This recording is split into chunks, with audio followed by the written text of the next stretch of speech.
Channel கைவிட்டு போய் 4 நாள் ஆகுது. என்னால் பேச கூட முடியல. யார்கிட்ட உதவி கேட்கறதுன்னு கூட தெரில. ரொம்ப வலிக்குது. 6 வருஷம் உழைப்பு. யார்கிட்டயும் உதவி கேட்டுட்டேன், என்னால் முடியல. எத்தனையோ பேருக்கு சேனல் ஹேக் ஆனால் நான் உதவி பண்ணியிருக்கேன். எனக்கு உதவி பண்ண யாரும் இல்லை. கைஸ், முன்னாடி ஆட் பண்ணி இந்த கிளிப்பை பார்த்துருப்பீங்கன்னு நம்புகிறேன். அது வந்து நானும் ஃபஸ்ட்டு ஃபேக்கு ஒரு ப்ராங்க்குன்னு தான் நினச்சேன். கடைசியாக பார்த்தா தான் அது ரியல். நம்ம அண்ணனோட சேனலை வந்து யாரோ ஹேக் பண்ணி பேனர் லோகோலாம் மாற்றிட்டாங்க கைஸ். அதனால் சப்ஸ்கிரைபர்ஸ் ஆனால் நம்மள்ட்ட அந்த ஹெல்ப்பை கேட்டு வந்திருக்காரு. ஏன்னா 4 days முன்னாடி ஹேக் ஆன சேனலே எல்லா யூடியூப்கிட்டையும் கேட்டு பார்த்துருக்காரு. யாரும் முன் வந்து ஹெல்ப் பண்ணல.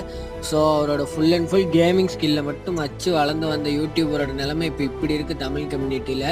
தமிழ் கம்யூனிட்டி நினச்சா எனக்கு கொஞ்சம் ஒரு மாதிரியாக தான் கைஸ் இருக்குது. அதனால் இந்த வீடியோ வந்து பெரிய யூடியூபர்ஸ்க்கு போகிற வரைக்கும் எல்லாம் ஷேர் பண்ணி அண்ணன் சேனல் ரெக்கவர் பண்ணுறது நம்ம கையில் தான் இருக்குது. எல்லா பெரிய யூடியூபருக்கும் ஷேர் பண்ணி விடுங்க. ஷேர் பண்ணி நம்ம தான் ரெக்கவர் பண்ணி தரணும். Bye guys.